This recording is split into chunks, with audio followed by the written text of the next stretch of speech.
very honored to have Graham Hancock with me here today, and we are at the 12-12-12 conference in Arkansas. And Graham, welcome, and thank you so much for the presentation you just made. Thank you.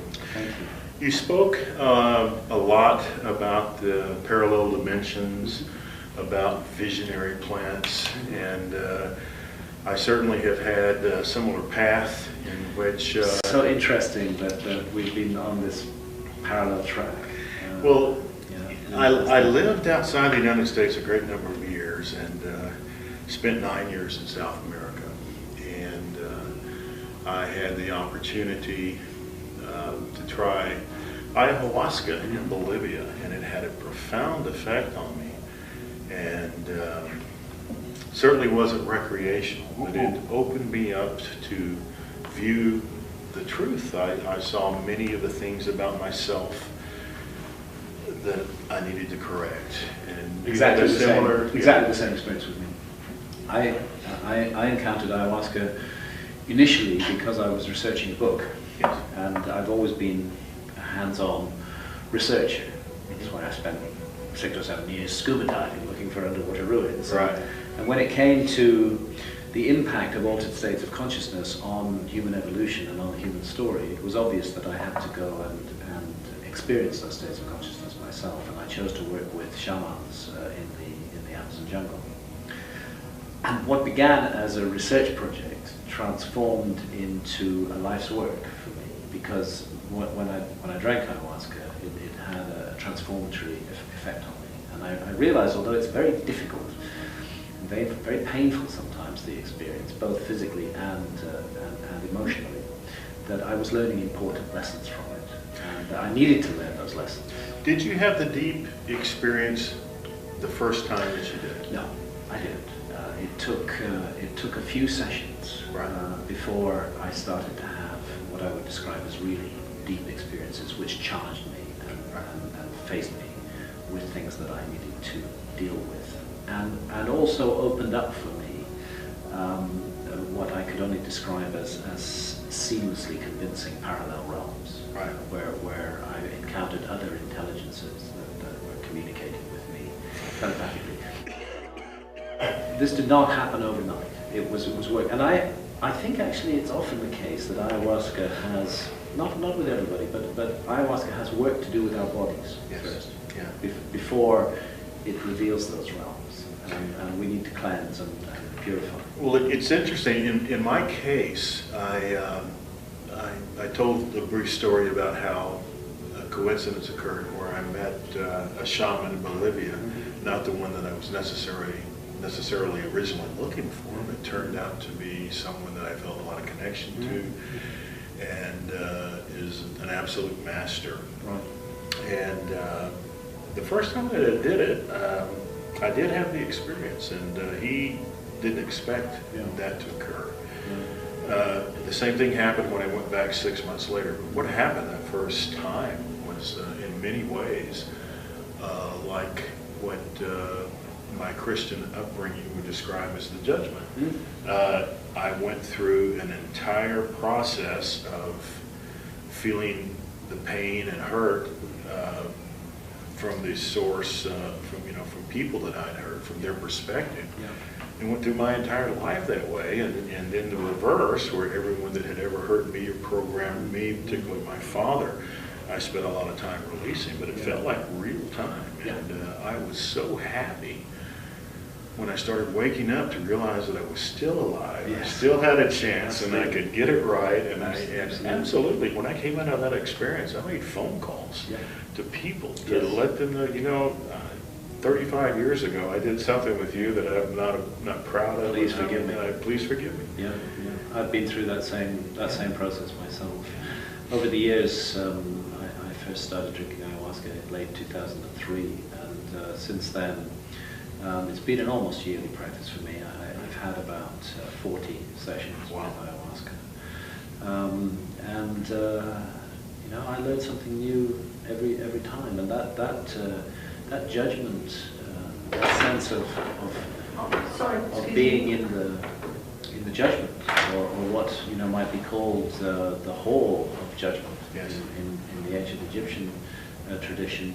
That came through strongest to me really quite recently, just a year or so ago, in Brazil, in a series of 5 sessions. I had, prior to that, already had many realizations that I wasn't perhaps such a nice guy as I thought I was, that I had caused pain, and that I needed forgiveness, and that also there were people to forgive. But in terms of a rigorous, focused experience of that, it was really only just over a year ago. I had what I would just describe as an absolutely life-changing experience, in which I was able to integrate all of the lessons that I'd learned before and put them into practice in my life ahead. Well, as we were talking in our presentations, the one that I just gave, I do believe that, particularly with the bombardment of plasma onto the planet, that there will be more and more locations in which the ionic ratio shifts, in which people can go and meditate and have vision quest and fast and have experience. But I tried it both ways, and I did do for 7 years 5-day fast. Yes. Yet what occurred with me for ayahuasca in 4 hours never occurred in the same way with 7 years of fasting. I did gain by the fasting. Yeah. And no question. Of course you did, yeah. But what happened was a different lens and an accelerated, amplified process. And now, ayahuasca is undoubtedly a very powerful plant ally, and behind it, I am certain, lies a vast intelligence. Yes. I think of her as, in a way, the mother goddess of our planet, who is using ayahuasca to reach us at the level of consciousness, because we've become so shut down from the realm of spirit in this material world that you need to break through that barrier. And I totally agree with you. There are many ways to break through that barrier. But ayahuasca is peculiarly effective, and that's because of the intelligence that lies behind it. And I think it's unfortunate that even people who are spiritual, even people who are involved in metaphysics, tend to class visionary plants as an impure way, as a lesser way. Such a mistake. That the thing to do is to fast or to pray or to have the vision questing. What occurred for me through the sacred plants medicines, which I did in a sacred way, and I did have the experience with the mushrooms, with the peyote, with the San Pedro, and with the ayahuasca. Unquestionably, the ayahuasca was the huge one. Yeah. And but what occurred there,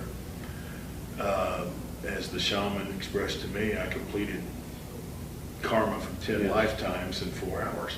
It took me out of time far more effectively than the other ones, and it was a different lens, a different vibration, but far more powerful an experience. Yeah, absolutely. No, I think that you're right. I mean, people have a kind of knee-jerk reaction to this, and they may even be people who are deeply involved in metaphysics, and they say, oh, somehow this is artificial, or you are just using a drug, and that's a quick shortcut. Yes. How can you get enlightenment that way? And it's almost a kind of snobbishness in a way. Absolutely.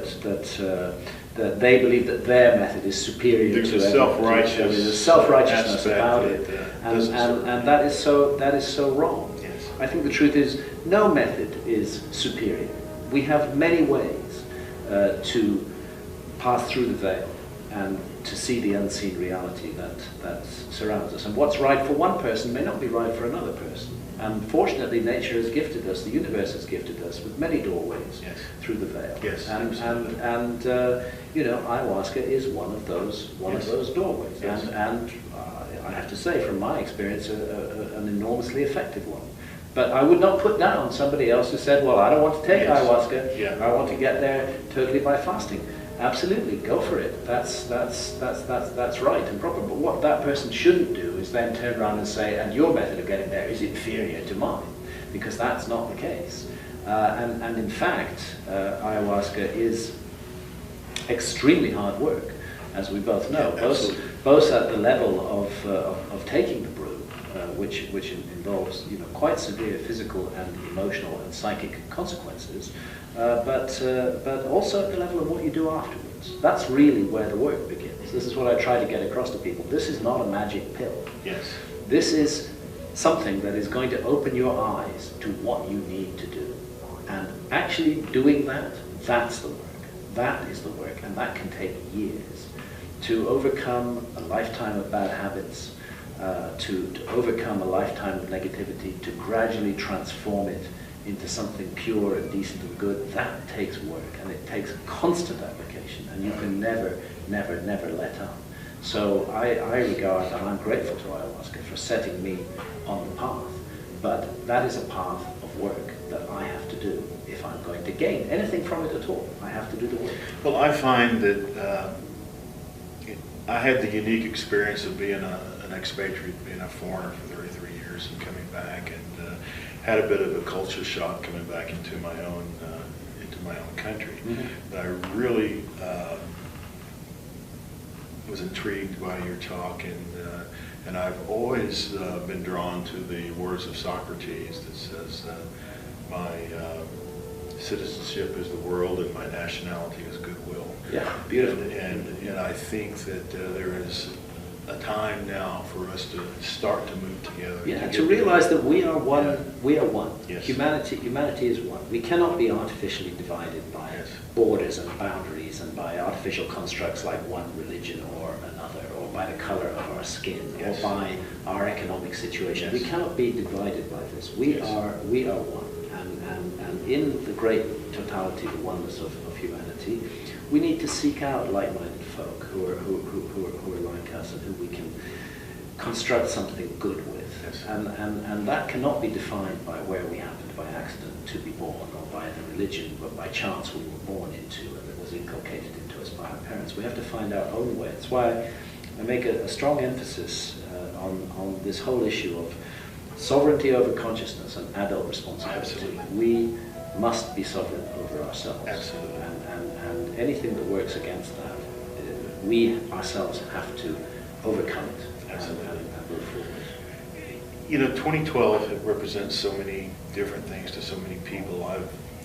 I really believe that 2012 is perhaps an expansion into greater awareness. Mm-hmm. I think that perhaps the coronal mass ejections, the plasma, are a mechanism of this. Mm-hmm. But I think you're very probably right about that. and I think that it is if we were going to say ascension, it is the planet that is perhaps ascending Yes. or transitioning, Taking now, us along with it. and that it will take humanity another 10, Yeah. 12, 15 generations Yeah. en masse. I think that there are certainly enlightened people, Yeah. and I consider you to be one, a great teacher. But I think humanity en masse are going to wake up on the 22nd of December and say, what was the big deal? But I think the matrix will have changed, and the possibility for us to move forward exists. Well, I think what's going on is that we're on the road to change. Yes. And just as with the lessons we learned from ayahuasca, so also as a species, Yes. there's work to be done. Yes. There's a lot of work to be done. It's not a magical thing, the 21st Yes. of December 2012. As you Yes. say, we do not all wake up on the 22nd transformed. Exactly. We have to Yeah. transform ourselves, and that work will be long and hard. And many inimical forces are raged against it, which are I believe specifically designed to suppress human consciousness and to deny us the chance of the great potential that the universe has gifted us with. And overcoming those inimical forces is a long and difficult work, and there will be ups and downs, and there will be losses as well as gains, and there will be suffering that has to be gone through. When you confront a powerful dark force, you have to expect that it is going to make it very difficult for you to overcome it. But that is, I love your phrase, the universe of duality, the university of duality. University of Duality. That is the lesson that we're here to learn. And it's an important lesson to learn. It's an important lesson because what is fundamental about the human being is the power of choice, that we Yes. have the power of choice. That's really what defines us, the choices we make through life.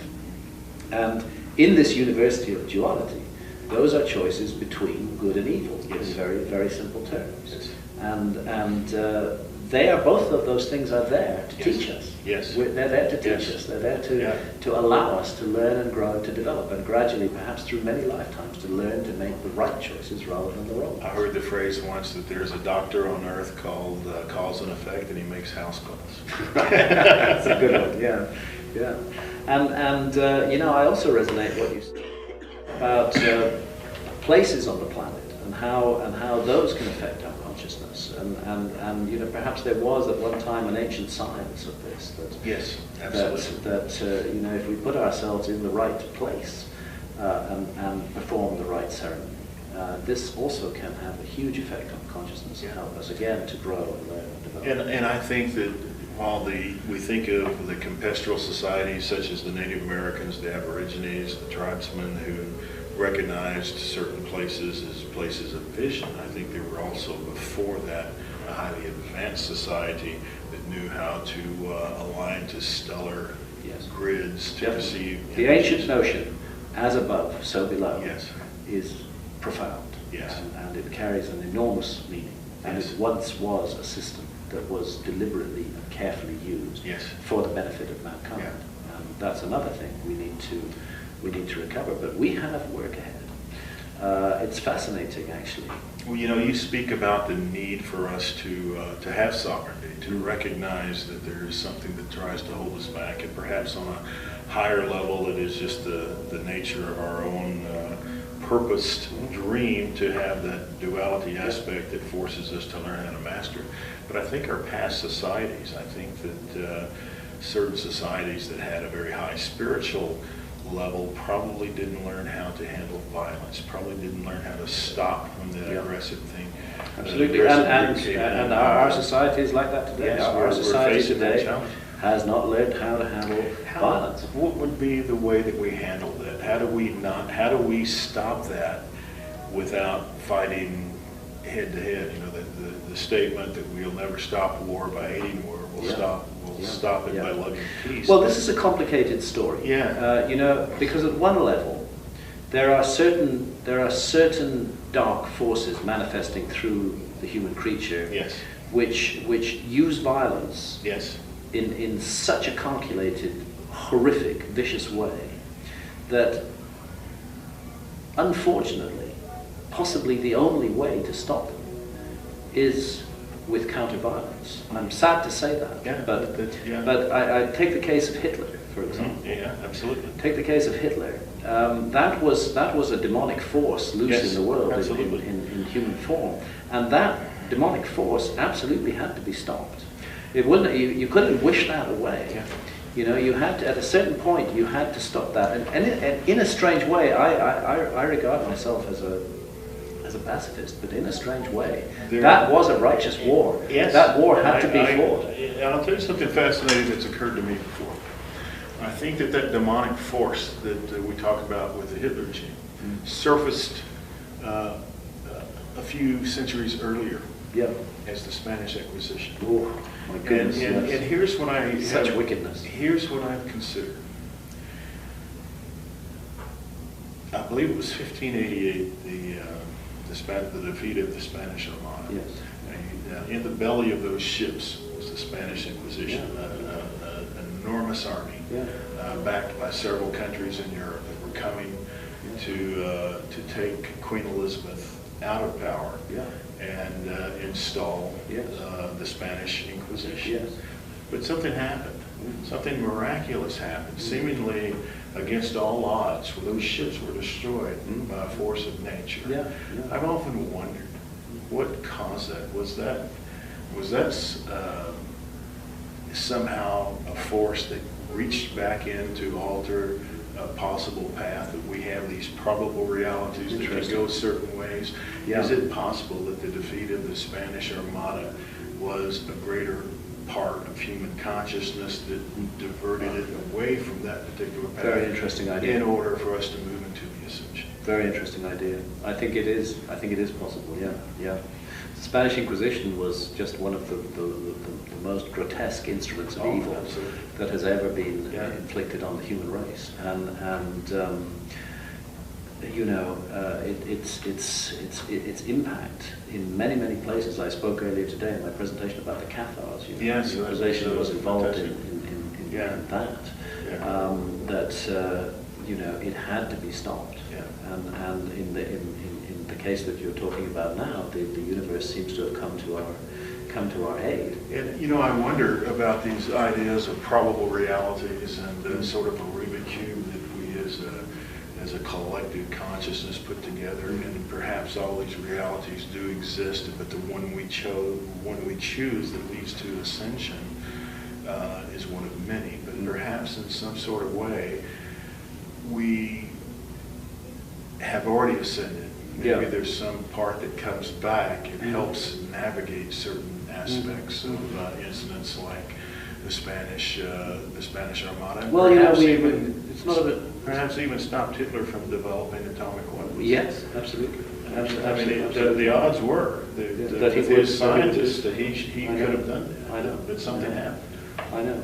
Well, it's as though the universe selected certain people at that time to come forward and confront this demon. Yes, absolutely. And face him down. He couldn't be wished away. He had to be stopped. Exactly. And the personalities were needed who would come out and stop him. And he was stopped. And so that can happen again. And it gives you the idea that there is hope. It does. And you know that the ancient notion against the odds. Yeah.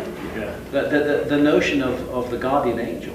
You know, that there are angelic as well as demonic forces. Yes. This, to me, is a very important idea. Well, I think I shared with you the story that Ed and I had in Africa, where we literally should have been killed by a hippopotamus. And we were chased, and 75 witnesses watched it, and it appeared as if it hit a bird wall and it stopped. And not that we were any sort of highly advanced souls. I just think that each person has some sort of higher self that can prevent things from taking you out of the course you have planned for yourself.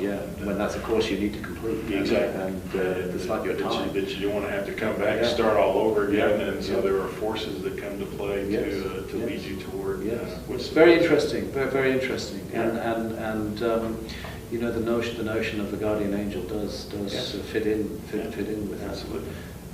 I had what I realize now was a fundamental and transformatory experience when I was 16 years old. And in a way, some kind of mysterious intervention took place then too, which was that I was alone in my parents' house. They were away for the weekend. And I was barefoot and washing the dishes, and my hands were wet. And for some reason, I felt I wanted to check that an electric plug was plugged in properly. I reached down my hand without looking, and the back was off the plug. And I'm standing on a puddle of water with wet hands, and I touch a live wire. And I had the most gigantic electric shock. But instead of being stuck to that pole, I was thrown across the room, and I hit the opposite wall, and I slumped down on the floor. And at that moment, that's for me was the beginning of a kind of initiation for me, because I left my body. And I was up around the light, as many people speak. I was out of my body, and I was looking down at my physical body there on the ground. And I was not afraid. I thought, how interesting. That's very interesting. What's going to happen next? And then I was back into my body again, and I came out. It wasn't my time to step out of this physical life. Something stopped that shock. I wonder if we have certain potential exit points along the path. Interesting. In which there are crossroads. Yeah. And that the path that we really want to take, the path that we've really chosen for ourselves, in certain ways allows us to have an overview for a second and then come back in. Yeah, very interesting. That's kind of what it was like. It's kind of what it was like, and you know, I decided not to take my exit. Well, you know, as much as I look at things and hear things, I'm not one to adhere to conspiracy theories, but I absolutely am opposed to putting our head in the sand and acting like things like the Illuminati don't exist. They absolutely do. I'm completely with you. We must not put our heads in the sand, and we must not pretend that it is a kind of all woo-woo goodness. You know? Yes. As you say, I've heard you say it, love is not enough without strength. Exactly. There has to be love and strength, and, And sometimes we must be strong. And so many people in spirituality want to put on the rose-colored glasses Yeah. and pretend that evil doesn't exist, Exactly. and that doesn't work. That's not the answer. And I agree with you. There are certain situations where certain evils have to be stopped, and Yeah. maybe that is one of the big quantum leaps that we need to Yeah. learn how to make, to stop things without becoming the very energy that we're stopping. Well, that's absolutely right. Yeah. Without becoming evil ourselves. Well, you know, That's the so key. many people that deal with negativity, unfortunately, such as not all, but some people that are in law enforcement, Mhm. become corrupted by Indeed dealing so. with the very energy that they're trying to stop. And Indeed so. it's a harmonic oscillation to Yeah. a certain degree. Where if you're around that, I do believe that quote-unquote psychic attack things can occur. They can. And Yeah. I believe that we do have a magnetic field around ourselves, and we have to be very careful about what energies that get in there. And it is so easy to try to stop negativity in such a way that we become the very thing we're trying to stop. Exactly. That's the challenge, actually. Yeah. That's the challenge, to deal in this university of Yeah. duality, Yes. to deal with the negative pole Yeah. and not become negative ourselves. Yes. Yeah. Yeah. That's a good way to phrase it. Graham, thank you very much. It's Thank you. absolutely been an honor. Tremendous And, talk to you. You are a tremendous person and Thank a great you. inspiration. Thank to me. you. Thank you. And the wonderful thing as well is that so many people that become known for their for their expertise, for their writing, for their mastery, get caught up in the trap of ego. And you're sharing your open heart, and is absolutely the mark of a master. And I honor you. I Thank really you. acknowledge you for that. Thank you. Thank you. And thanks for having me here. It's been No, a great it's been experience. an absolute pleasure. Thank you. Thank you. Thank you. Thank you, Graham.